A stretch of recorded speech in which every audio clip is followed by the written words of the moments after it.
Praise the Lord. இடம் கொஞ்சம் கஷ்டமாக தான் இருக்குதுல்ல. அல்லேலூயா. செகண்ட் சர்வீஸுக்கு இது, இங்கிலீஷ் சர்வீஸுக்கு இது. பாசமாக நடத்துகிறாங்க யூத் பிள்ளைங்களாம், அதெல்லாம் கலந்து கொள்ளுங்க. கர்த்தர் நல்லவர். இப்பொழுது பாஸ்டர் தேவராஜ் நமக்கு ஆண்டோட வார்த்தையை கொண்டு வருவார்கள். நம்ம எல்லாம் கரலை தட்டி Devaraj வரவிருப்பமா pastor.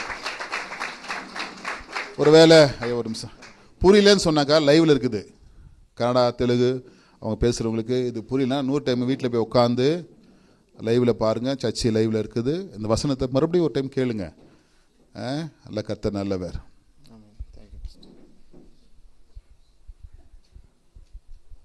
Praise the Lord.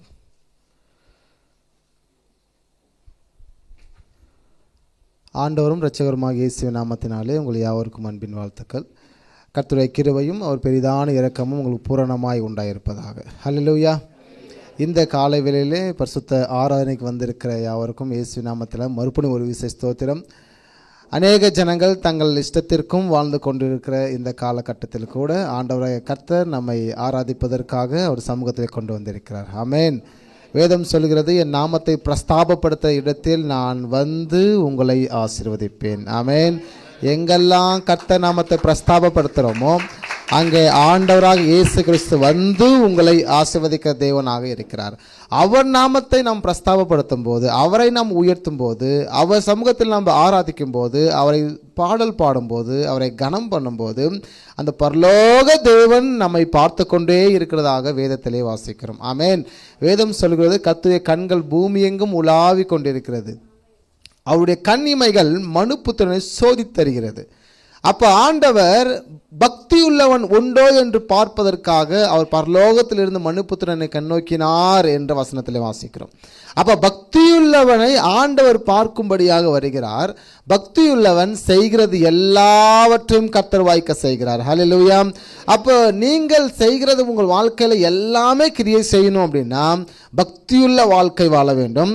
அந்த பக்தி எப்படி இருக்க வேண்டுமானால், ஒரு மனிதர்கள், அதாவது பாஸ்ட் இருந்தாலும் இல்லாவிட்டாலும் அவருக்கு நம்ம கீழ்ப்படிவது போல, ஆண்டவர் சமூகத்தில் நாம் இராத சில நேரத்தில் வேலைக்கு போகிற நேரத்தில் கூட அந்த வார்த்தைகளுக்கு கீழ்ப்படிந்திருக்க வேண்டிதான் பக்தியுள்ள வாழ்க்கை என்று சொல்லுகிறோம். ஆமென். வேதம் சொல்லுகிறது, அவரை நேசிக்கிறேன் என்று சொல்லுகிறவன் எவனோ அவன் அனுதினமும் சிலுவையை சுமக்க கடவன். அப்படி என்றால் வாக்கு தத்தத்தை யார் சுமக்கிறார்களோ, இல்லை என்றால் ஆண்டவர் சொல்லியிருக்கிற வசனங்களை யார் அப்படியே சுமக்கிறார்களோ அவரில் அன்பு கூறுகிறதான அடையாளம். நீங்கள் ஆண்டவரில் அன்பு கூறுகிறேன் என்று எதை காட்டுகிறது, எப்படி காட்டுகிறது என்றால், நான் அன்பாக இருக்கிறேன் என்று சொல்கிறது அன்பு கிடையாது. அன்பு என்பது அவர்கள் சொல்லுகிறதை நான் கேட்கும்போது அன்பு வெளிப்படுகிறது. ஒரு ஆமென் சொல்வோமா? நம்மளுக்கு பிடிக்காவிட்டாலும் விருப்பம் இல்லாவிட்டாலும் வேத வாக்கியத்தில் இருக்கக்கூடிய வார்த்தைகளை நாம் கீழ்ப்படியும் போது, அதை பின்பற்றும் போது நாம் அவரை நேசிக்கிறோம் என்றதான அடையாளம் அதிலிருந்து வெளிக்கொண்டு வருகிறது. எனவே முதலாவதாக அந்த வசனங்களை வாசித்து நாம் கற்றுக்கொள்ள இருக்கிறோம். எரேமியா 6வது அதிகாரம் 16வது வசனத்திலே நம்ம வாசிக்க இருக்கிறோம். ஸ்க்ரீனில் இருக்குது, எல்லாம் சேர்ந்து வாசிக்கலாங்களா? உங்களுக்கு தமிழ் தெரிஞ்சவங்க அப்படி வாசிங்க. எரேமியா 6:16. வழிகளிலே நின்று பூர்வ பாதைகள் எவை என்று கேட்டு விசாரித்து நல்ல வழி எங்கே என்று பார்த்து அதிலே நடவுங்கள். ஆமென். வாழ்க்கையிலே நின்று நீங்கள் பூர்வ பாதை என்றால் ஆரம்ப கட்ட காலத்திலே இருந்த ஊழியங்கள், விசுவாச பிரமாணங்கள், மக்கள் வாழ்ந்த வைராகியங்கள் படியாக கேட்டு விசாரித்து நல்ல வழி எங்கே என்று பார்த்து சபையாகிய நாம் அதிலே நடக்க வேண்டும். இரண்டாவதாக 1 தெசலோனிக்கேயர் 5ஆம் அதிகாரம் 21வது வசனத்தை கவனிக்கும் போது எல்லாரும் சேர்ந்து வாசிக்கலாங்க. எல்லாவற்றையும் சோதித்து பார்த்து நலமானதை பிடித்து கொள்ளுங்கள். மறுபடியும் எல்லாம் சேர்ந்து வாசிக்கலாங்களா? எல்லாவற்றையும் சோதித்து பார்த்து நலமானதை பிடித்து கொள்ளுங்கள். ஹல்லேலூயா. அப்போ ஆண்டவராகிய கர்த்தர் இந்த உலகத்திலே இன்னைக்கு எங்கே பார்த்தாலும் பாவங்கள் விருத்தி அடைந்திருக்கிறது. எங்கே பார்த்தாலும் கர்த்தருக்கு விரோதமான செயல்கள், வசனத்துக்கு விரோதமான செயல்கள். எனவே இப்படி பாவங்கள் இன்னைக்கு உலகத்தில் பெரிதாக இருக்கிறபடினாலே அநேக இடத்துல அப்படி இருந்தாலும் உங்களுக்கு கிருபை உண்டாவதாக. ஆமென். பாவம் பெருகிற இடத்துல என்ன உண்டு? பாவம் பெருகிற இடத்துல கிருபை உண்டாகிறது. எங்கே பாவம் பெருகிற இடத்துல? நம்மை சுற்றி அநேகர் பாவம் செய்தாலும் நம்மகிட்ட கிருபை பெருகி கொண்டே இருக்கும். நோவாங் காலத்திலே எல்லா ஜனங்களும் தெய்வ மகிமை அற்றவர்களாக இருந்தாங்க. ஆனால் நோவாங் குடும்பத்திற்கு மாத்திரம் கர்த்தருடைய கண்களிலிருந்து இரக்கம் கிடைத்தது. அவர்கள் நீதிமானாய் இருந்தாங்க. அப்போ பாவம் நம்மை சுற்றி அநேகர் பாவத்தில் இருந்தாலும் கூட நாம் எப்பொழுதும் பிரகாசிக்கிற நிலையிலே வாழ வேண்டும். அல்லேலூயா. அப்போ ஒவ்வொரு கிறிஸ்தவனும் பிரகாசிக்கும் நிலையிலே வாழ வேண்டும். ஆமென். பிரகாசிக்கிற நிலை, கிறிஸ்துவை பிரதிபலிக்கிற நிலை. ஏன் பிரகாசிக்கிற நிலை வாழ வேண்டும்? இயேசுவை அறியாதிருக்கிற வரை நாம் இருளின் பிள்ளைகளாக இருந்தோம். ஆனால் இயேசுவை அறிந்திருக்கிறபடினால வேதம் சொல்கிறது, இனி நாம் இருளில் அல்ல வெளிச்சத்தில் நடக்கிற பிள்ளைகளாக மாறி இருக்கிறோம். இயேசுவை அறியாததுக்கு முன்பதாக இருளின் பிள்ளைகள், அநியாயங்கள், பாவங்கள், அக்கிரமங்கள், அசுத்தங்கள், இப்படி நம்ம சிக்கிக் கொண்டிருந்த நம்ம வாழ்க்கை, நம்முடைய ஆத்மா இயேசு என்றதான் ஆண்டவரை அறிந்து கொண்ட பிற்பாடு நம்முடைய ஆத்மா வெளியேற பெற்றதாக மாறி நாம் வெளிச்சத்தில் நடக்கிற பிள்ளைகளாக மாறிவிட்டோம். ஆமென். அப்போ பிரகாசிக்கிற நிலை, ஒவ்வொரு கிறிஸ்தவன் வாழ்க்கை எப்படி இருக்க வேண்டுமானால் அவன் பிரகாசிக்கிற நிலையாக இருக்க வேண்டும். ஆமென் சொல்லுவோமா? உங்கள் வாழ்க்கை எப்படி இருக்கிறது? பிரகாசிக்கிற நிலை. அந்த பிரகாசம் உங்களில் எரியும் போது உங்களை சுற்றி இருக்கிற எல்லாருக்கும் நீங்கள் என்ன தரணும்? வெளிச்சத்தை கொடுக்கணும். கிறிஸ்தவ வாழ்க்கை என்பது வெளிச்சம் கொடுக்கிற வாழ்க்கை, கனி கொடுக்கிற மரம். நீங்கள் எல்லாம் கனி கொடுக்கிற மரம். அந்த மரம் கனி கொடுக்கும் போது அந்த கனியை 2 பேர் பறித்து புசிக்கணும். ஒன்று ஆண்டவராக இயேசு கிறிஸ்து, இரண்டாவதாக உங்களை சுற்றி இருக்கிறதான மக்கள். எனவே கனி கொடுக்கிற மரங்கள் தான் நாளை களஞ்சத்தில் சேர்க்கப்படும். எந்த மரம் கனி கொடுக்கவில்லையோ அந்த மரம் வெட்டுண்டு அக்கினியிலே போடப்படுகிறது. அப்ப கிறிஸ்தவ வாழ்க்கை என்பது ஒரு கனி கொடுக்கிற வாழ்க்கை. ஆமென். கிறிஸ்தவ வாழ்க்கை என்பது எப்பொழுதும் எந்த சூழலும் பிரகாசிக்கிற ஒரு வாழ்க்கை. அந்த பிரகாசம் நம்மை சுற்றி இருக்கிற ஜனங்களுக்கு பயன்பட்டு கொண்டே இருக்க வேண்டும். அதை தான் வேதம் சொல்லுகிறது. ஏன் என்றால் ஆண்டவராகிய கர்த்தர் ஒரு மனிதன் எந்த நிலையில் இருந்தாலும் அவனை மீட்டு அவனை நல்வழிப்படுத்தி சீராக வாழ்வதற்கு உதவி செய்வது தான் பிரகாசிக்க வைப்பது. பிரகாசிக்கிற நிலை என்றால் எந்த மனுஷனாய் இருந்தாலும் அவன் இயேசு என்றதான் தெய்வத்தை நோக்கி பார்க்கும்போது அவன் முகங்கள் பிரகாசமாகிறது, அவன் வாழ்க்கை பிரகாசமாகிறது, அவன் யோசனைகள் பிரகாசமாகிறது, அவன் நடத்தையெல்லாம் பிரகாசமாகிறது. எனவே பிரகாசிக்கும் நிலைக்குள்ளாக ஒரு மனிதனாலே வர முடிகிறது.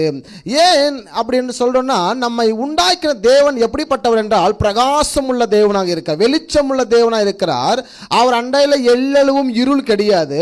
அவர் வெளிச்சம் உள்ள தேவனாக இருக்கிறபடினாலே அவரை ஆராதிக்கிற நாமும் வெளிச்சத்தில் நடக்கும்படியாக ஆண்டவர் விரும்புகிறார். ஆமென். எனவே நீங்கள் வெளிச்சத்தில் நடக்கும்படியாக ஆண்டவர் விரும்புகிறபடினால தான் இன்னைக்கு நம்ம சபைக்கு வரோம். சபையில் ஞானஸ்நானம் எடுத்திருக்கிறோம், ராபோஜன பந்தி இருக்கிறது, வாரம் வாரம் கர்த்தருடைய வசனத்தை கேட்டுக்கொண்டே இருக்கிறோம். இப்போ பாரு 40 நாட்கள் உபவாச மீட்டிங் வச்சிருக்கிறாங்க உங்கள் சபையில். அப்போ கர்த்தருடைய வார்த்தையை கேட்டுக்கொண்டே இருக்கும்போது நம்முடைய வாழ்க்கையில் அநேக வெளிச்சத்தை காண முடியும். ஆமென். உங்களுக்கு மட்டுமல்ல, உங்களை சுற்றி இருக்கிற ஒவ்வொரு ஜனங்களும் வெளிச்சத்தை காண முடியும். எப்பொழுது என்றால் அந்த வாழ்க்கை வாழும்போது. அப்போ தேவன் பிரகாசிக்கிற தேவனாய் இருக்கிறார். அவர் வழியில் இருக்கிற நீங்களும் எப்படி இருக்கணும்? ஒரு வாழ்க்கை, வெளிச்சமுள்ள வாழ்க்கை வாழ போறீங்க. ஹல்லேலூயா. இந்த உலகத்திற்கு நீங்கள் வெளிச்சமாய் இருக்கிறீங்க. ஏனென்றால் வசனத்தில் இங்கு வாசிக்கிறோம், உம்முடைய முகத்தை எங்கள் மேல் பிரகாசிக்க பண்ணும் என்று சங்கீதத்தில் எழுதப்பட்டிருக்கிறது. ஆண்டவர் முகத்தை நம்மேல் பிரகாசிக்க பண்ணும். ஏனென்றால் மனிதர்கள் இயேசு இல்லை என்றால் இருள் சூழ்ந்த ஜனங்களாக வாழ்றாங்க. இயேசு இல்லை அப்படின்னாலே அவங்க வாழ்க்கை எப்படின்னா இருள் சூழ்ந்து இருக்கிறது என்று அர்த்தம். ஏனென்றால் அவரே வழியும் சத்தியமும் ஜீவனுமாய் இருக்கிறார். அவர் தான் எல்லாவற்றுக்கும் எல்லாம் இருக்கிறார். அவர் நோக்கி பார்த்த ஜனங்கள் பிரகாசம் அடைகிறது, அவர் சிலுவை நோக்கி பார்த்த ஜனங்கள் விடுதலை ஆகிறாங்க. ஸோ இயேசுவின் முகத்தை என்மேல் பிரகாசிக்க பண்ணும் என்று சங்கீதத்திலே அவர்கள் ஜெபித்திருக்கிறார்கள். அது மட்டும் இல்லாமல் கர்த்தர் நம்மை பிரகாசிக்கிற தேவனாய் இருக்கிறார் என்று நாம் ஒரு வசனத்திலே வாசிக்கிறோம். ஆமென். அப்ப வசனம் சொல்லுகிறது, எந்த மனுஷனும் பிரகாசிக்கிற மெய்யான ஒளியானவர். எந்த மனுஷனா இருந்தாலும், யாராக இருந்தாலும், அவன் பாவங்கள் எவ்வளோ பெரிய பாவங்களாக இருந்தாலும் அந்த மனுஷனை ஆண்டவராலே பிரகாசிக்க வைக்க முடியும். பிரகாசமான எரிதலுக்குட்பட்டு அவன் ஆத்துமாவை, அவன் சரீரத்தை, அவனுடைய வாழ்க்கை ஜீவியத்தை அவனை ஆண்டவர் வாழ வைக்க முடியும். எனவே கர்த்தர் நம்மை பிரகாசிக்கிற தேவனாக இருக்கிறார். நம்முடைய இயேசுவாகிய ஒளி இருளில் பிரகாசிக்கிறது. ஒரு ஆமென் சொல்லுவோமா? இருளில் பிரகாசிக்கிற ஒரு மெய்யான ஒளி. இருளாயிருந்தாலும் அங்கே அவர் வரும்போது வெளிச்சம் காண்கிறது. ஒரு இருள் சூழ்ந்த இடத்துல நாம் போகும்போது அங்கு வெளிச்சம் காணப்பட வேண்டும். ஒரு இடத்துல போகும்போது அங்கே ஏதாவது சண்டை பிரச்சனை இருக்கு அப்படின்னா நீங்கள் போவதனாலே அங்கே சமாதானம் உண்டாக வேண்டும். ஏனென்றால் வேதம் சொல்லுகிறது, சமாதானம் பண்ணுகிறவன் பாக்கியவான், அவன் தேவனுடைய புத்திரன் எனப்படுகிறான். ஒரு இடத்துல பிரச்சனை ஆயிட்டு இருக்கு, நீங்க போவதனாலே அங்கே வெளிச்சம் காணப்பட வேண்டும். நீங்க இருந்தா அந்த இடத்துல ஒரு வெளிச்சம் காணப்படணும். உங்ககிட்ட போன்ல ஒருத்தர் போன் பண்ணி ஒரு 5 நிமிஷம் பேசுறாங்கன்னா அவங்களுக்கு விடுதலை உண்டாகணும், வெளிச்சம் உண்டாகணும். ஏனென்றால் இயேசு கிறிஸ்து வெளிச்சமானவர். அவர் இருளில் பிரவேசிக்கும் போது அந்த இருள் அங்கிருந்து அகன்று போய் வெளிச்சம் காணப்பட்டது. அதுபோல நம்முடைய ஜீவியம், நம்முடைய வாழ்க்கையும் எப்படி இருக்க வேண்டுமானால் இந்த தேசத்திற்கு வெளிச்சம் கொடுக்கிற வாழ்க்கையாக வாழ வேண்டும். உங்கள் குடும்பத்திற்கு நீங்கள் தான் வெளிச்சம் கொடுக்கணும். உங்கள் வாழ்க்கை, உங்களை சுற்றி இருக்க மக்களுக்கு நீங்கள் தான் வெளிச்சம் கொடுக்கணும். எங்கெல்லாம் வேலைக்கு போயிட்டு இருக்கீங்களோ அங்கெல்லாம் நீங்கள் தான் வெளிச்சம் கொடுக்கணும். ஒரு ஆமீன் சொல்லிடுங்க. எதுக்கு ஆமீன் சொன்னீங்க? சூப்பர். நீங்க தான் வெளிச்சம் கொடுக்கணும். எங்க வெளிச்சம் கொடுக்குறீங்க? எங்க எல்லாம் நீங்க போறீங்களோ அங்கெல்லாம் நீங்க வெளிச்சம் கொடுங்க. ஏனென்றால் உலகம் முழுவதும் இருளால் சூழப்பட்டிருக்கிறது. ஆமென். பாவத்தினால் சூழப்பட்டிருக்கிறது. பிசாசு தன் கண்ட்ரோல் இந்த உலகத்தை எடுத்தபடினாலே, உலகத்திற்கு அதிபதியாய் அவன் இன்னைக்கு இருக்கிறபடினாலே நாம் வெளிச்சத்தின் பிள்ளைகளாக நடக்கும்படி தான் ஆண்டவர் விரும்புகிறார். வெளிச்சத்தின் பிள்ளைகளாக வாழ வேண்டும் என்று ஆண்டவர் விரும்பி நம்மை ஆங்காங்கே வெளிச்சம் உள்ளவர்களாக வைத்திருக்கிறார். ஹல்லேலூயா. நம் மலை மேல் உள்ள பட்டினம் மறைந்திருக்கலாகாது. எனவே இயேசுவாகிய ஆண்டவர் அந்த வெளிச்சம் இருளிலும் பிரகாசிக்கிற வெளிச்சமாக இருக்கிறது. ஹல்லேலூயா. அப்ப அது மட்டும் இல்லாமல் இயேசுவின் முகம் அப்படின்னு பார்க்கும்போது அது வல்லமையாய் பிரகாசிக்கிறது. வெளிப்படுத்தல் 1:16 வாசிக்கும் போது அது வல்லமையாய் பிரகாசிக்கிறது. அப்ப இயேசு கிறிஸ்து முகம் எப்படி வல்லமையாய் இருக்கிறதோ, பிரகாசிக்கிறதோ, அது போலவே நம்முடைய முகங்களும் வல்லமையாக எப்பொழுதும் மக்கள் முன்பதாக பிரகாசிக்க வேண்டும். இயேசுவின் முகம் சூரியனை போல பிரகாசிக்கிறது. இந்த பிரகாசம் மிகவும் விலை உயர்ந்ததா இருக்கிறதாம். ஆமென். அப்ப கிறிஸ்தவர்கள் வாழ்க்கையிலிருந்து வெளிவரக்கூடிய அந்த வெளிச்சம் விலை உயர்ந்ததா இருக்கிறது. அது ஏதோ பணத்துக்காகவோ அந்த பெருமைக்காகவோ இல்லை அப்போது டெம்பரவரியான பிரகாசம் கிடையாது. நம்ம கிட்ட இருக்கிற எல்லா பிரகாசம் நிரந்தரமானது. ஒரு ஆமென் சொல்லுவோமா? அப்ப இந்த பிரகாசம் என்பது ஒரு விலை உயர்ந்ததா இருக்கிறது. எந்த மனுஷனாலும் யூகிக்க முடியாத ஒன்று. இவன் கிட்ட ஒண்ணுமே இருக்காது. கிறிஸ்துவங்கிட்ட கவனிச்சு பார்த்தீங்கன்னா ஒண்ணுமே இருக்காது. ஆனா இவன் சந்தோஷமா இருப்பான். மற்றவங்க எல்லாமே வச்சிருப்பாங்க, ஆனா எப்பவுமே முகமாகவே இருப்பாங்க. ஏதோ ஒரு அங்கலாப்போட மனுஷன் வாழ்ந்துட்டு இருப்பான், ஏதோ ஒரு தேவையோட மனுஷன் வாழ்ந்துட்டு இருப்பான். ஆனா கிறிஸ்தவங்க தான் என்ன செய்யறாங்கன்னா போதும் என்ற மனமுள்ளவளாக வாழ்ந்து கொண்டு இருக்கிறாங்க. இருக்கிறவரை போதும் என்று வாழ்ந்து கொண்டு இருக்கிறாங்க. ஆண்டவர் கொடுத்த வாழ்க்கை, ஆண்டவர் கொடுத்த சபை, ஆண்டவர் கொடுத்திருக்கிற வாக்கு தத்தத்தை பிடித்து கொண்டு தன் வாழ்க்கையிலே அவர்கள் வெற்றி கொண்டதாக ஓடிக்கொண்டிருக்கிறாங்க. பட் எல்லாம் தோல்வியில் இருக்கும். சரியா வீடு இருக்காது, சரியா சாப்பாடு இருக்காது, சரியா ட்ரெஸ் இருக்காது. ஆனா நம் வாழ்க்கையை வெற்றியின் வாழ்க்கையாக மாறி இருக்கும். ஆமென். அவங்க ஓட்டம் எப்படி இருக்கும் என்றால் வெற்றியுள்ள ஓட்டமாக தான் இருக்கும். அப்போ இந்த பிரகாசம் மிகவும் விலை உயர்ந்தது. எந்த பிரகாசம் என்றால் இயேசு கிறிஸ்து என்றதான பிரகாசம். அப்ப அவர் வழியில் இருக்கிற நாம் பிரகாசம் உள்ளவர்கள், விலை உயர்ந்த ஜனங்களாக இருக்கிறோம். ஆமென். கர்த்தருடைய மகிமை மனிதர்களை சுற்றிலும் பிரகாசிக்கிறது. ஹல்லேலூயா. அப்ப இயேசு இல்லாம ஒரு மனுஷனுக்கு என்ன இல்லை? வெளிச்சம் இல்லை. இயேசு இல்லைன்னா அவனால் பிரகாசிக்க முடியாது. இயேசு இல்லைன்னா அவனால் வாழ முடியாது. இயேசு இல்லைன்னா அவன் இருளானவன், இருளின் ஜனம் என்று வேதம் சொல்லுகிறது. அவன் செத்த பிணம் என்று பார்க்கிறோம். இயேசு இல்லைன்னா அவனுக்குள்ள ஜீவன் இல்லை. அவர் சொல்லுகிற நான் கொடுக்கும் தண்ணீரை குடிக்கிறவன் எவனோ அவன் தான் நித்திய ஜீவனுக்கு உட்பட்டவன். அவன் ஜீவன் நீரூற்று அவனில் தோன்றுகிறது, அவனில் மறையாது இருக்கிறது. அப்போ அவன்தான் எப்பொழுதும் ஆண்டவர் சமூகத்திலே ஆராதிக்கக்கூடியவன், வெளிச்சம் உள்ள நபர்களாக இருக்கிறான். இவன் யாருக்கு ஜெபிச்சாலும் விடுதலை நடக்கும், யாருக்காக யார் முகத்தை பார்த்தாலும் விடுதலை நடக்கும்.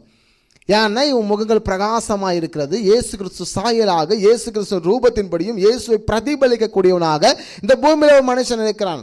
பரிசுத்த ஆவியானவர் பேசும்போது சொல்லுகிறார், நீங்க இந்த பூமிக்கு சாட்சிகளாக இருப்பீர்கள். இயேசு வருகிற வரை, எடுத்துக்கொள்ளப்படுகிற வரை, பரிசுத்த ஆவியானவர் வரும்போது நீங்கள் இந்த பூமிக்கு வெளிச்சம், நீங்கள் சாட்சிகள். அப்போ உங்கள் முகத்தை பார்க்கிற ஜனங்கள் பிரகாசமாகறாங்க. அது மட்டும் இல்லாம நீங்கள் வெளிச்சம் கொடுக்கிற ஜனங்களாக இந்த தேசத்திலே வாழ்ந்து கொண்டிருப்பீங்க. அப்போ எந்த நபர்கள் பிரகாசிக்கும் நிலையிலே இருப்பார்கள் அப்படின்னு நம்ம பார்த்தோம் அப்படின்னா, இங்கெல்லாம் சேர்ந்து வாசிக்கலாங்களா? ஞானவான்கள் எப்பொழுதும் பிரகாசிப்பார்கள். யார் பிரகாசிப்பார்கள்? ஞானவான்கள். அப்போ எப்படி அதை பெற்றுக்கொள்ள வேண்டும்? வேதத்தை அறியும் போது, வேதத்தை படிக்கும் போது, நிறைய பைபிள் நாலேஜ் இருக்கும் போது உங்களுக்கு ஆட்டோமேட்டிக்காக தெய்வீக தன்மை ஞானம் உங்களுக்கு வர ஆரம்பிக்கும். இந்த உலகம் ஞானம் அல்ல. இந்த அறிவு, இந்த உலகம், இந்த எஜுகேஷன் கொடுக்குற ஞானம், உங்களுக்கு பணங்கள் கொடுக்குற ஞானம், அந்த ஞானம் அல்ல. பைபிள் படிக்கிறது நிமித்தம் வருகிறதான தெய்வீக ஞானம்.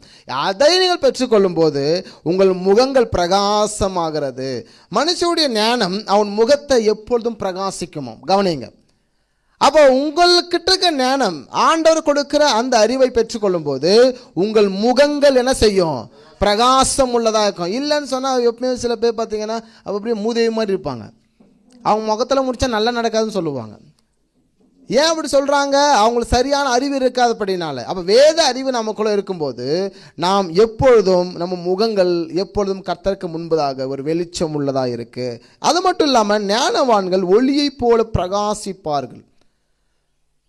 அப்போ நீங்கள் தான் அதை ஆண்டவனிலிருந்து பெற்றுக்கொள்ள வேண்டும். நீங்கள் தான் அதை நீங்கள் பெற்றுக்கொள்ள வேண்டும். நீங்கள் வேதத்தை வாசிக்கும் போது, இல்லை நிறைய சபையில் உட்காரும் போது, இந்த ஸ்பெஷல் மீட்டிங்கெல்லாம் என்ன செய்யுங்கன்னா அப்பப்போ வாங்க.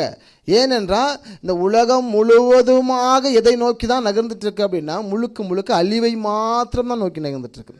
ஆமாங்களா? முழுக்க அழிவை நோக்கி மாத்திரம்தான் இந்த இயற்கை சீற்றங்களும் நீங்கள் கவனித்து பார்த்தீங்கன்னா நகர்ந்துட்டு இருக்கும். அப்போ உலகம் இப்படி போய்கொண்டிருக்கிறபடினாலே பிசாசானவன் கொஞ்சம் காலம் உண்டு என்று சொல்லி அவன் கர்ஜிக்கிற சிங்கத்தை போல வகை தேடி ஒவ்வொரு மனுஷனையும் அவன் பிடிக்க வகை தேடி சுற்றி திரிகிறான். ஆனால் கிறிஸ்தவர்கள் நாம் இன்னைக்கு மெத்தனம் காண்கிறோம். இன்னைக்கு ஜாலியாக இருக்க விரும்புகிறோம், அசதியாக இருக்க விரும்புகிறோம். ஏதோ ஒரு நாள் சண்டே மட்டும் கிறிஸ்டியானிட்டாக இருந்தால் போதுங்க என்று விரும்புகிறோம். அப்போ எங்கும் எப்பொழுதும் பிரகாசிக்கிற மனமுள்ளவளாக இருக்கணும் அப்படின்னா நீங்கள் எப்பொழுதும் நல்ல அறிவுள்ளவங்களாக இருக்கணும். வேத அறிவு உங்கள் கட்டளை எப்போவுமே இருக்கணும். அப்போ சில இடத்துல நம்மால் என்ன செய்ய முடியாதுன்னா, பைபிளை படித்து சில காரியங்களை புரிந்து கொள்ள முடியாது என்பதற்காக தான் ஆண்டவர் அந்த நாட்களில் இருந்து சபையை ஏற்படுத்தி வைத்தார். சபை என்பது கர்த்தருடைய வருங்கால திட்டத்தில் இருக்கிற ஒன்றே ஒன்று சபை. பரிசுத்த ஆவியானவர் இறங்கி வரும்போது சபையின் ஐக்கியத்தை தான் முதலாவது ஏற்படுத்தினார். அவர்கள் சபையிலே அனுதினமும் சேர்க்கப்பட்டார்கள் என்று அப்போஸ்தலர் நடபடி புஸ்தகத்தில் வசனத்தில் இருக்கிறது. அவர்கள் சபையிலே ஒவ்வொரு நாளும் அவர்கள் பெருக ஆரம்பித்தார்கள் என்று வசனத்திலே வாசிக்கிறோம்.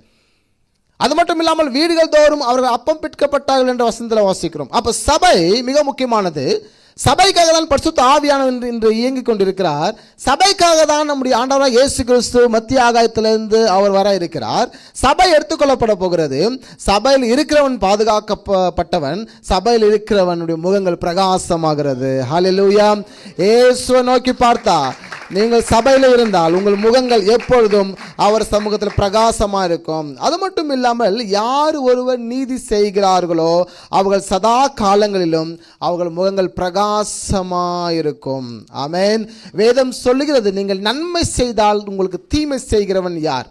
நீங்கள் நம்ம நினைக்கிறோம் எல்லாரும் எனக்கு தீமை செய்கிறாங்க, எல்லாரும் அநியாயம் பண்ணுறாங்க, எல்லாரும் எனக்கு அக்கிரமம் பண்ணுறாங்க, எனக்கு விரோதமாக மக்கள் எழும்பிக் கொண்டே இருக்கிறாங்க. ஆனால் வேதம் சொல்கிறது, நீங்கள் நன்மை செய்தால் உங்களுக்கு எதிராக தீமை செய்கிறவன் யார்? அப்போ எங்கிருந்து நம்ம அரெஸ்ட் பண்ண போறோம்? நான் என்னிலிருந்து ஒரு வெளிச்சத்தை காண போறேன். மற்றவர்கள் மாற வேண்டும் என்று நினைக்கிற நாம் நம்மிலிருந்து அதை கொண்டு வர வேண்டும் என்று தான் வேதம் பதிவு செய்கிறது. மனுஷர்களுக்கு என்ன செய்ய வேண்டி நீங்கள் விரும்புகிறீர்களோ அதை நீங்கள் மனுஷருக்கு செய்யுங்கள் என்று சொல்கிறார்.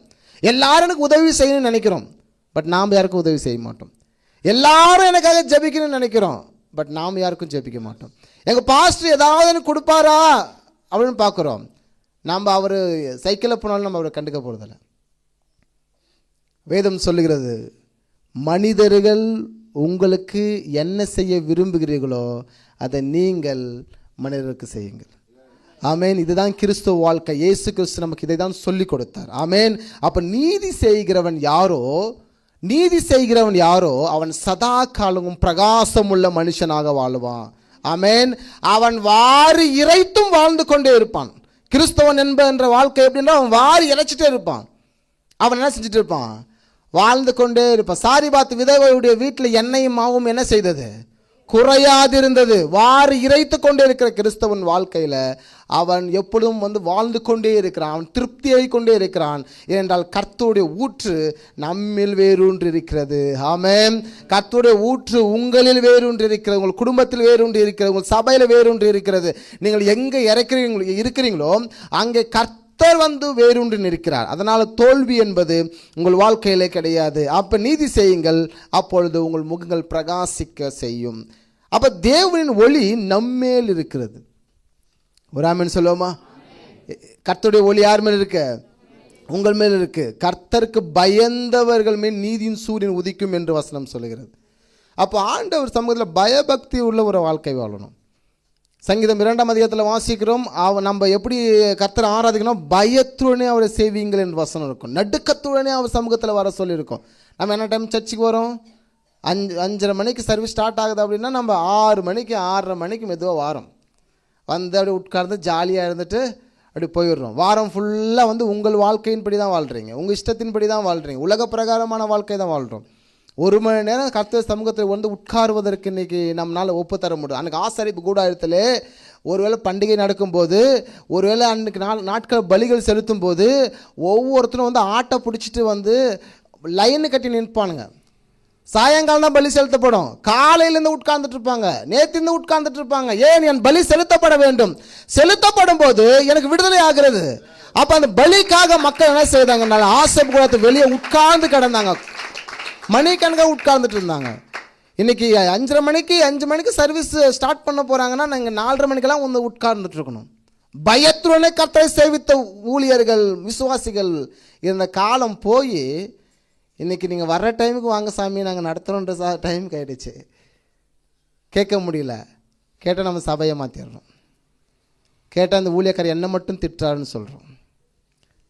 ஊழியக்காரர் பார்த்து பயந்த காலம் போய் உங்களை பார்த்து நாங்கள் பயப்படுறோம். நேரத்திற்கு சபைக்கு வாங்க. ஒரு ஆமென் சொல்லிடுங்க. ஏன்னா நீங்கள்லாம் ஒளியில் பிரகாசிக்கிற பிள்ளைகள், நீங்கள் இருளானவர்கள் அல்ல. இருளில் நீங்கள் பிரகாசிக்கிறது இல்லை. ஒரு ஸ்கூலுக்கு ரெகுலராக அவங்க 9 மணிக்கு போகக்கூடிய ஸ்கூலுக்கு டெய்லியும் 10 மணிக்கு போனால் ஒரு இர்ரெகுலர் ஸ்டூடெண்ட்டு, ஒழுக்கம் இல்லாதவர். அப்போது 5:30 மணிக்கு வரக்கூடிய சர்வீஸ்க்கு எப்போவுமே நம்ம 6:30 மணிக்கு தான் வரோம். நம்ம யார் அப்போ? ஒழுக்கமற்றவர்கள். எப்படி உங்கள் முகங்கள் ஆசீர்வதிக்கப்படும்? உங்கள் முகத்தை பார்த்தவனுக்கு எப்படி நல்லது நடக்கும்? அப்போ என் முகத்தை பார்த்த ஜனங்கள் பிரகாசமாகணும்னா நான் பயத்துடன் நடுக்கத்துடன் கர்த்தரை ஆராதிக்க போகிறேன். ஹல்லேலூயா. ஏனென்றால் வேதத்தில் சங்கீதத்தில் எழுதப்பட்டிருக்கு, ஆலயம் போகும் வாருங்கள் என்று சொன்னப்படும் போது நான் மகிழ்ச்சியாக துள்ளி குதித்தேன் என்று தாவீது எழுதுறாரு. அப்போ ஒரு ஆலயம் என்றாலே, ஒரு மீட்டிங் என்றாலே ஒரு மகிழ்ச்சியாக எழும்பி நின்று அவர் ஓடி வராரு. ஓடி கர்த்தர் சமூகத்தில் உட்கார்றார். அப்போ பலிகள் செலுத்துவதற்கு முன்பதாகவே மக்கள் லைன் கட்டி நின்னாங்க. பலிகள் செலுத்துவதற்கு முன்பதாகவே லைன் கட்டி நின்னாங்க. அப்போ நம்ம ஆரம்பிக்கிறதுக்கு முன்பதாகவே நம்முடைய கர்த்தருடைய சமூகத்தில் என்ன செய்யணும் அப்படின்னா உட்கார்ந்து அவர் வார்த்தைக்காக காத்திருக்கணும். வார்த்தை தான் மனுஷனை பிரகாசமுள்ள வாழ்க்கைக்குள்ளாக நடத்தும். கர்த்தருடைய வார்த்தை தான் உங்களை பிரகாசமுள்ள வாழ்க்கைக்குள்ளாக ஆண்டவர் நடத்துவார். அப்போ தேவனின் ஒளி நம்மேல் இருக்கிறது. அப்போ அவரண்டையில் பயபக்தியாய் வாழ்கிற எவனோ அவனில் கர்த்தரின் ஒளி காணப்படுகிறது, வெளிச்சம் காணப்படுகிறது. யாரெல்லாம் கர்த்தருக்கு பயப்படலையோ அவங்க மேலே வெளிச்சம் ஆட்டோமேட்டிக்காக தங்குறது இல்லை. அப்போ பயபக்தின் ஆவி நமக்குள்ளே கிரியை செய்யலை. அப்போ ஏன் சபைக்கு வரோன்னா ஏதோ ஒரு காரியம், ரொம்ப நாள் வந்துட்டோம், ரொம்ப நாள் கிறிஸ்துவ இருந்துட்டோம், இல்லை சபை விட்டு வெளியே போனால் ஆண்டு அடிச்சிருவோம் என்ற ஒரு பயம், இப்படியெல்லாம் இல்லை. கர்த்தர் மேல் வைத்திருக்கிற அன்பு நிமித்தம் தான் கர்த்தரை ஆராதிக்க வந்திருக்கிறார். ஒரு ஆமென் சொல்லிடுங்க. அவர் மேல் வைத்திருக்கிற அன்பு நிமித்தம். அது மட்டும் இல்லாமல் இந்த உலகத்திலே ஆண்டவர் ஆராதிப்பது என்பது ஒரு விலையேற பெற்ற ஒன்று. வேதம் சொல்லுகிறது, பக்தியுள்ளவனை தமக்காக தெரிந்து கொண்டார். நீங்களாம் யார்? பக்தியுள்ளவர்கள். அதனால தான் ஆண்டவர் அவருக்காக தெரிந்து கொண்டார். இந்த ஜனங்களை எனக்கென்று ஏற்படுத்தி இந்த பாகுலை வைத்தேன், இவர்கள் என் சாட்சி சொல்வார்கள் என்று ஆண்டவர் நினைக்கிறார்.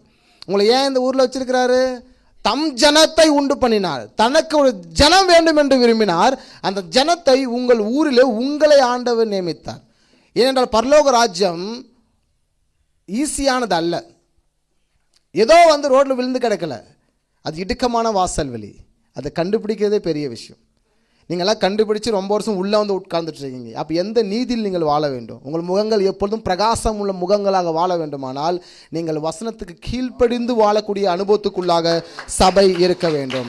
ஆமென். அப்போ ஆண்டவர் பரலோகத்திலிருந்து தேவன் நம்ம எப்பொழுதும் பிரகாசிக்கிறார் என்று வசனத்தில் வாசிக்கிறோம். நம்மை பிரகாசிக்கிற தேவனாக அவர் இருக்கிறார் என்றும் சொல்லப்பட்டிருக்கிறது. எந்த மனுஷனையும் பிரகாசிக்கும் ஒளி தான் ஆண்டவராகிய தேவன், பிதாவாகிய தேவன், குமாரனாக இயேசு கிறிஸ்து, பரிசுத்த ஆவியானவராகிய தேவன். இந்த ஆழ்த்துவ தேவன் நம்முடைய ஆழ்த்துவத்தை எப்பொழுதும் பிரகாசிக்கிறது.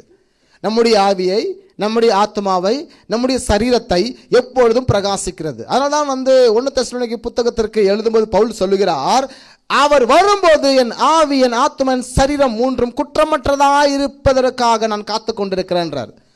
ஆண்டவர் வரும்போது நம்முடைய ஆழ்த்துவம் குற்றம் இல்லாமல் இருக்க வேண்டும் என்று பவுல் எழுதுகிறார். அப்போ எப்பொழுதுமே ஒரு மனுஷனை அவர் என்ன செய்யறா, பிரகாசம் உள்ளவனாக வைக்கிறார். எதை வைக்கிறார் என்றால், என் கண்ணும் பிரகாசமாக இருக்கிறது, என் உள்ளமும் பிரகாசமாக இருக்கிறது, நான் யோசிக்கிறதும் பிரகாசமாக இருக்கிறது. அப்போ என் ஆவி, என் ஆத்மா, என் சரீரம் மூன்றுமே ஒரு பெஸ்ட்டாக நம்ம வைத்துக்கொள்ள வேண்டும். அதை வைத்துக்கொள்ள வேண்டுமானால் பரிசுத்த ஆவியான உதவி வேணும். வார்த்தை உங்களுக்குள்ளே கிரியை செய்யணும். வார்த்தை தான் உங்களை காப்பாற்றும். வார்த்தை தான் உங்களை திருநம்பிக்கை உள்ளவனாக மாற்றும். அப்போ வேத வசனம் நம்ம எப்பொழுதுமே ஆசீர்வதிக்கும். ஏனென்றால் நம்முடைய வசனம், இந்த வேத வசனம் எல்லாம் நம்முடைய கால்களுக்கு தீபமும் பாதைக்கு வெளிச்சமாக இருக்கிறது. ஆமாங்களா? அநேகமாயிரம் பொன்வெளியை பார்க்கிலும் நீர் விளம்பின வேதமே எனக்கு நலம். அப்போ வசனம் தான் மனுஷனை பிரகாசம் உள்ள மனக்கண்ணாக உங்களை வைக்கும். ஒரு ஆமென் சொல்லுவோமா? அப்போ வசனத்திற்கு நாம் எப்பொழுதும் முக்கியத்துவம் கொடுக்க போகிறோம். மெய்யான ஒளி இப்பொழுது பிரகாசிக்கிறது. எப்பொழுது? இயேசு என்ற தெய்வம் உங்களுக்குள்ளே வரும்போது உங்களுக்குள்ள மெய்யான ஒளி என்ன செய்து பிரகாசிக்கும். உங்ககிட்ட பணம் இருக்கிறதுனால இல்லைங்க, இல்லை நல்லா படிச்சிட்டோம் அப்படின்றதுனால எல்லாம் ஒன்றும் கிடையாது, இல்லை நல்லா செட்டில்டு, இல்லை வீடு நல்லா கட்டிட்டோம் என்பதற்காகலாம் ஒன்றும் கிடையாது. எது இருந்தாலும் இல்லாவிட்டாலும் இயேசுன்ற தெய்வம் உங்களுக்குள்ளே இல்லை அப்படின்னா அவர்கள் இருளானவர்கள், வாழ்க்கையிலே வாழ்வதற்கு இன்னும் கற்றுக்கொள்ளாதவர்கள் என்று அர்த்தம். சரியானதை அவர் பின்பற்றவில்லை என்று அர்த்தம். அதே சமயத்தில் வசனம் சொல்லுகிறது, பக்தியுள்ளவனை தான் கர்த்தர் தமக்காக என்ன செய்வனா எடுப்பார். அப்போ ஆண்டவர் உங்களை பக்தியுள்ளவன் என்று எண்ணி உங்களை கொண்டு வந்து இங்கே உட்கார வச்சிருக்காரு. நம்ம ஏமாற்றலாமா? ஏமாற்றலாமா? ஏமாற்றக்கூடாதா? ஆனால் ஏமாத்திடுறோம். அப்போது பக்தியுள்ளவளாக இருங்க, உண்மையுள்ளவன் என்று எண்ணி இந்த கனமான ஊழியத்துக்கு உங்களை அழைச்சிருக்காரு. நீங்கள் இங்கே ஒரு நபருக்காக ஜெபிக்கிறீங்க, ஒரு பாஸ்டர் சொல்கிறார் இதுக்காக ஜெபம் பண்ணுங்கன்னு சொல்லி எல்லாம் கையத்துக்கு ஜெபம் பண்ணுறீங்க. அது ஒரு ஊழியம். யாருக்கும் ஒரு மக்களுக்கு விடுதலை நடக்குது. அப்போ யுத்தங்கள் பாருங்கள், இந்த உலகத்தில் இன்றைக்கி நீங்கள் கவனிக்கும் போது பாகிஸ்தான் ஒரு பக்கம் யுத்தம் பண்ணிகிட்ருக்கு, இஸ்ரேல் தேசம் ஒரு பக்கம் யுத்தம் பண்ணிகிட்ருக்கு. இன்றைக்கி பார்த்தீங்கன்னா துபாயில் வேறு, துபாய்க்கு ஈரானுக்கு பிரச்சனை. இன்றைக்கி கவனித்து பார்த்தீங்கன்னா இப்படி உலகம் முழுவதுமாக யுத்த களத்தில் இருக்கிறது. யுத்த களத்தில் உலகம் இருக்கிறது. நமக்கு யுத்தம் இல்லை, இந்தியாவில் அந்த பிரச்சனை இல்லை, நம்ம ஊரில் அந்த பிரச்சனை இல்லாதனால நம்ம இயேசுவை தேட மறந்துட்டோம், விட்டுட்டோம், ஓடிக்கிட்டு இருக்கிறோம். ஏன் ஓடுறோம் நமக்கும் தெரியல. உலகம் முழுவதையும் மனுஷன் ஆதாயப்படுத்தி கொண்டாலும் தன் ஜீவனை நஷ்டப்படுத்தி வாழ்ந்தால் அவனுக்கு லாபம் என்ன? நீங்கள் எவ்வளோ தூரம் ஓடினாலும் உங்கள் ஆத்மாக்கு நன்மை நடக்கலை அப்படின்னா அதனால் எந்த பயனும் இல்லை. அவர் வருகைக்காக சபை காத்திருக்க வேண்டும். அவர் வருகைக்காக நீங்கள் காத்திருக்க வேண்டும். அவர் வரும் வரை நீங்கள் பரிசுத்த அலங்காரமாய் கர்த்தரை தொழுது கொண்டே இருக்க வேண்டும். அவரை துதித்து கொண்டே இருக்க வேண்டும். அவருக்கு ஸ்தோத்திர பலிகளை ஏறெடுத்து கொண்டே இருக்க வேண்டும். அவருக்கு ஸ்தோத்திர பலிகளை ஏறெடுக்கும் போது கிருபை உங்களுக்கு உண்டாகும். கிருபை பெருகிக் கொண்டே இருக்கும். ஏனென்றால் அநேக ஸ்தோத்திரங்களான கிருபை உங்கள் வாழ்க்கையிலே பெருகிக் கொண்டே இருக்கும்.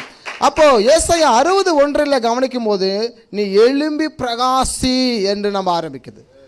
அப்போ நீ எழும்பி பிரகாசி, நீ மறைந்திருக்க காலம் அல்ல, மறைந்து ஒளிந்து நான் அப்படியே உலக பிரகாரம் வாழ்க அந்த காலம் அல்ல. நீ பிரகாசிக்கிற ஒரு நபர். ஒருவேளை நீங்கள் வேலைக்கு போயிட்டு இருந்தாலும் நீங்கள் கிறிஸ்துவத்தை எப்பொழுதும் பிரகாசிக்கணும். அங்கெல்லாம் உங்களை கேட்கணும், நீ கிறிஸ்தவனப்பா. இன்றைக்கெல்லாம் நம்ம கிறிஸ்தவம் சொல்லிக்கொள்ள வெக்கப்படுறோம். இன்றைக்கி நான் இயேசுவை ஆராதிக்கணும்னு சொல்லிக்கொள்ள வைக்கப்படுறோம். இன்றைக்கி சபைகள் மாத்திரமல்ல, வீடுகள் மாத்திரமல்ல, வேலைக்கு போகிற இடத்துல மாத்திரமல்ல, மறைமுகமான கிறிஸ்துவத்தை வாழ வேண்டும் என்று தான் இங்கே சபை விரும்புகிறேன். ஏன்னா நம்ம செய்கிற சில டைமில் எல்லா ஃப்ராடு வேலையும் எல்லாருக்கும் தெரிஞ்சிடுன்றதுக்காக பயபக்தியாக இன்றைக்கி இருக்கிறோம். இன்றைக்கி நம்ம செய்கிற அநியாயம் தெரிஞ்சிடுமே என்பதற்காக நான் கிறிஸ்துவன்று சொல்லிக்கொள்ள மறுக்கிறோம்.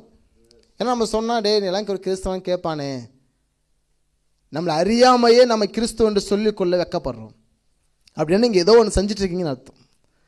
வசனுக்கு விரோதமான செயல் ஏதோ ஒன்று பண்ணிட்டு இருக்கீங்க. வார்த்தைக்கு விரோதமான செயல் செஞ்சுட்டு இருக்கிறதுனால தான் நீ கிறிஸ்துவனை சொல்லிக்கொள்ள வெட்கப்படுறோம். இன்னைக்கு நாம் சொல்லிக்கொள்ள காலமாலே. அன்னைக்கு நாட்களில் ரோம அரசு யாரெல்லாம் இயேசுவை பற்றி சொன்னாங்களோ அவங்கெல்லாம் அரெஸ்ட் பண்ணாங்க.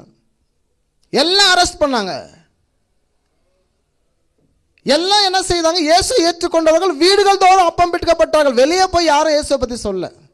எபேசு பட்டணம் முழுவதும் அப்படி காணப்பட்டது. அப்போதான் எபேசு பட்டணத்துக்கு பவுல் ஒரு கடிதத்தை எழுதுறாரு. எழுதும்போது சொல்றாரு 5ஆம் அதிகாரத்தில் 14ஆம் வசனம், அந்த வசனத்தை வாசிங்க. 5:14 எபேசியர் 5ஆம் அதிகாரம் 14ஆம் வசனம்.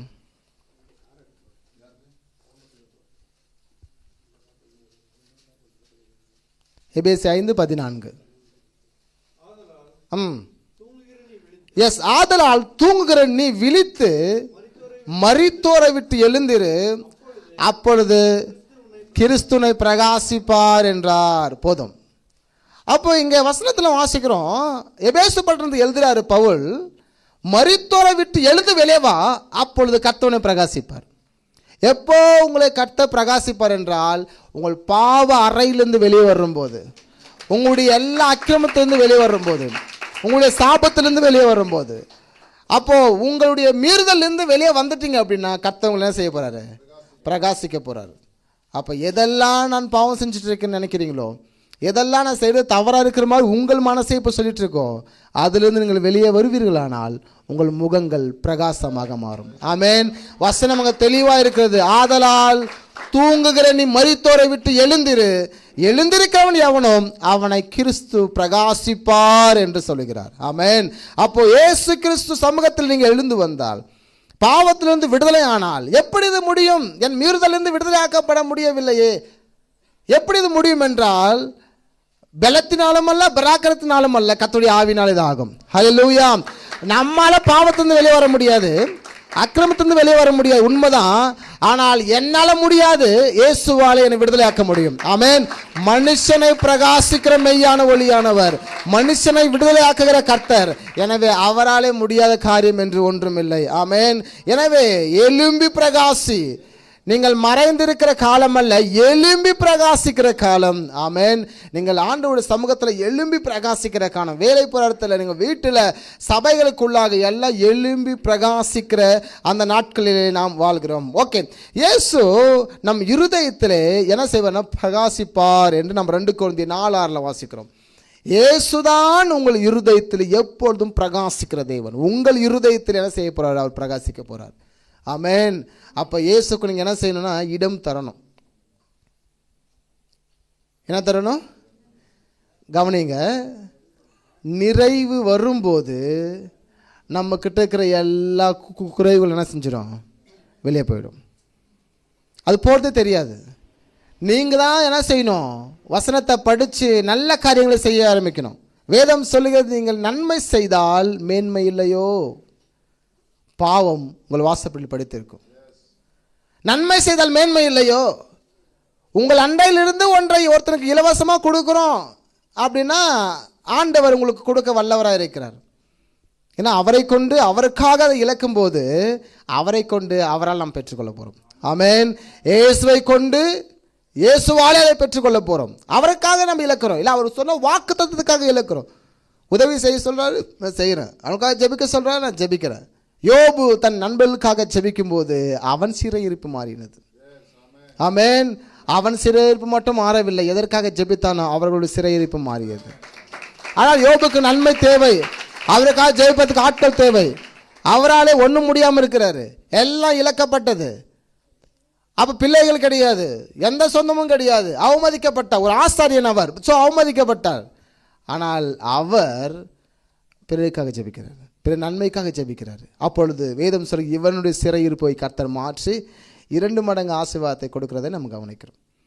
அப்போது இயேசு நம் இருதயத்தில் எப்பொழுதும் பிரகாசிக்கணும் அப்படின்னா உங்களுக்குள்ள எப்பொழுதும் வார்த்தை இருக்கணும். வேதம் சொல்லுகிறது, தாவீது எழுதுகிறாரு, ஆண்டவரே நான் பாவம் செய்யாத படிக்க முடிய வாக்குகளை என் இருதயத்திலே வைத்தேன் அப்படிங்கிறார். அப்போ என் இருதயத்தில் வார்த்தை தங்குனா தான் நாம் பாவம் பண்ண மாட்டோம். ஒன்று செய்கிறோம் அப்படின்னா கூட ஒரு பயம் இருக்கணும். வசனம் அப்படி சொல்லிட்டு இருக்குப்பா, நீங்கள் ஒன்று தப்பாக பார்த்தா கூட உங்களுக்கு ஒரு பயம் இருக்கணும். அப்போ எதை செய்தாலும் நம்மளுக்கு ஒரு பயம் இருக்கணும். பயத்தோடு கர்த்தரை நம்ம சேவிக்கணும், பயபக்தியோடு கர்த்தரை ஆராதிக்கணும். பயமே அவர் என்னை தூக்கி நரகத்தில் போட்டுருவார் அந்த பயம் கிடையாது. அந்த பயத்தோடு யாராவது சபைக்குள்ளே இருப்பீங்க அப்படின்னா 100% நீங்கள் அதன்படி தான் ஆகும். அந்த பயம் கிடையாது. அவர் எனக்கு கொடுத்திருக்க வாக்குத்தத்தின் பிரகாரம் வாழ போகிறோம், மீறுதல் இல்லாமல். அந்த பயம், ஐயோ நான் மீறிடக்கூடாதுங்க, மீறுதல் இல்லாமல் என் வாழ்க்கையில் வாழ போகிறேன், அந்த பயம். அந்த பயத்துடனே ஆண்டவர் என்ன செய்ய போகிறோன்னா சேவிக்க போகிறோம். அப்பா சொன்ன வாக்குத்தத்தம், இயேசு என்ற தெய்வம் உங்களுக்கு இருதயத்துக்குள் இருப்பாரானால் உங்கள் இருதயம் பிரகாசிக்கும். ஆமென். அப்போ இயேசு என்ற தெய்வத்தை நீங்கள் என்ன செய்யணும் அப்படின்னா எப்பொழுதும் வெல்கம் பண்ணிக்கணும். பரிசுத்த ஆவியாக நம்மக்கிட்ட இருப்பதற்கான வழியை ஏற்படுத்தி கொண்டே இருங்க. ஸ்தோத்திர பலி ஏறெடுத்து கொண்டே இருங்க. உட்கார்ந்து ஜெபம் பண்ணுங்க, முட்டி போட்டு ஜெபம் பண்ணுங்க. ஃப்ரீ டைமில் நன்மை செய்யுங்க. நன்மை செய்யும் போதெல்லாம் கர்த்தர் நாம் மகிமைப்பட்டு கொண்டே இருக்கும். எங்கெல்லாம் நன்மை செய்கிறீங்களோ, ஒருத்தர் கூட சண்டை நடந்துட்டு இருக்கா, சமாதானம் பண்ணுங்க. சமாதானம் பண்ணுகிறவன் தான் பாக்கியவான். அவன் தேவ புத்திரன் என்னப்படுகிறான். புத்திரன் என்ற என்ன? மகன். அப்போ அவர் சமாதானம் பண்ணுவதற்காக வந்தார். ஸோ அதுபோல் நீங்கள் சமாதானம் பண்ணும்போது அவர் நாம் மகிமைப்பட வேண்டும். எங்கெல்லாம் கர்த்தரை நீங்கள் பிரஸ்தாவப்படுத்த முடியுமோ அங்கெல்லாம் நீங்கள் கர்த்தரை பிரஸ்தாவப்படுத்துங்க. எங்கெல்லாம் உங்களாலே நன்மை செய்ய முடியுமோ அங்கெல்லாம் நன்மை செய்யுங்க. எங்கெல்லாம் கிறிஸ்துவை நான் மக்களுக்கு வெளிப்படுத்த விரும்புகிறேனோ அங்கெல்லாம் கிறிஸ்துவத்தை வாயில தான் சொல்லணும்னு அவசியம் இல்லை. உங்கள் செயல் மூலமாக நீங்கள் கிறிஸ்துவத்தை வெளிப்படுத்தலாம். ஆமென். உங்களை பார்த்து ஒருத்தர் இயேசுக்குள்ளே வரணும். உங்களை முகத்தை இயேசு ஒரு மனுஷன் பார்க்கணும். உங்கள் முகத்தில் பார்க்கணும். நீ இயேசு தானா? இயேசு இப்படி தான் இருப்பாரா? இந்த மாதிரி தான் ஒழுக்கமாக இருப்பாரா? இந்த மாதிரி தான் நல்லா ட்ரெஸ் பண்ணுவீங்களா? இந்த மாதிரி தான் உதவி செய்வீங்களா? ஏனென்றால் எத்தனையோ மிஷினரிகள் வந்து நமக்கு எத்தனையோ உதவி செய்த போது நம்முடைய இந்திய தேசத்து ஜனங்கள் இயேசுவை வேகமாக ஏற்றுக்கொண்ட காரணம் உங்களை போல தான் இயேசு இருப்பாரோ, அன்புள்ளவராக இருப்பாரா என்று சொல்லி அப்படி இயேசுவை ஏற்றுக்கொண்டவர்கள். இன்றைக்கி நம்மை பார்த்து ஒரு கூட்டம் ஓடிக்கிட்டு இருக்கு, இயேசு வேண்டான்னு சொல்லி. உங்களை பார்த்து இன்றைக்கி சபையில் நிறைய பேர் நம்ம வெளில கேள்விப்படுறோம். சபைக்குள்ளே பார்த்தா பரிசுத்தவானாக இருப்பீங்க, வெளில போய் பார்த்தா அவ்வளோ கெட்ட வார்த்தை யார் தான் பேசுவோம்? சபைக்குள்ளே இருக்கிறவங்க தான் பேசுவாங்க. எல்லா வீட்டுக்கிட்ட சண்டை போயிழுத்து வம்பிழுத்து வச்சுருப்பாங்க. எப்படி ஆண்டவர் உங்களுக்கு வெளிப்படுவார்? எப்படி வெளிச்சம் உங்களுக்கு காணப்படும்? கிறிஸ்துவுக்கு கனி கொடுக்குற மரங்களா நாம்? யாருக்குமே கனி கொடுக்கல. நம்ம சுற்றி எல்லாரும் நம்ம திட்டுறாங்க. அக்கம் பக்கம் எல்லாருக்கிட்ட சண்டை பண்ணி வச்சுருக்கோம். சபையில் எல்லா கூட பிரச்சனை வச்சுருக்கிறோம். சில விசுவாசி இன்னும் அட்வான்ஸு, பாஸ்டரோட பேச மாட்டாங்க, பெருமை வேறு சொல்லுவாங்க. எங்கள் பாஸ்டரோட பேசி நான் 1 வருஷம் ஆச்சுங்க அப்படிம்பாங்க. ஊழியரை ஏற்றுக்கொள்ளவில்லை என்றால் எப்படி இயேசுவை ஏற்றுக்கொள்வீர்கள்? இயேசு சொல்கிற சீடை பார்த்து, உங்களை ஏற்றுக்கொள்கிறவன் என்னை ஏற்றுக்கொள்வான். ஊழியரை ஏற்றுக்கொள்ள அப்படின்னா ஊழியர் வாயிலிருந்து வர்ற எந்த வார்த்தையும் நீங்கள் ஏற்றுக்கொள்ள மாட்டீங்க. ஏனென்றால் அவர் வாயிலிருந்து புறப்படுகிற எல்லா வார்த்தையும் இயேசு கிறிஸ்து. வார்த்தை தான் மாம்சமாக இந்த பூமியில் வித்திட்டது. அந்த வார்த்தை இயேசு கிறிஸ்து. அதனால தான் இயேசு சொல்கிறார் ஆசிரியர்களை பார்த்து, உங்களை ஏற்றுக்கொள்கிறவன் என்னை ஏற்றுக்கொள்வான். நம்ம ஊழியரை ஏற்றுக்கொண்டா ஊழியருடைய வாயிலிருந்து புறப்படுற எல்லா வார்த்தையும் நாம் ஏற்றுக்கொள்வோம். அந்த வார்த்தை தான் சத்தியம், அந்த வார்த்தை தான் இயேசு கிறிஸ்து, அந்த வார்த்தை தான் மாம்சமானது, அந்த வார்த்தை தான் வித்திட்டது, இந்த பூமியில் வந்தது. அந்த மாம்சமாக இயேசு தான் இன்னும் பரலோகத்தில் இருக்கிறாரு. அந்த இயேசு தான் உங்களுக்குள்ளே உதித்து இருக்கிறாரு. வார்த்தை சுமக்கிறவன் எப்பொழுதும் கீழே இடறி விழாத படிக்கு அவனை கர்த்தர் பார்ப்பார். ஜீவ வசனத்தை அவன் பிடிக்கிறவனே அவனால் பிரகாசிக்க முடியும்.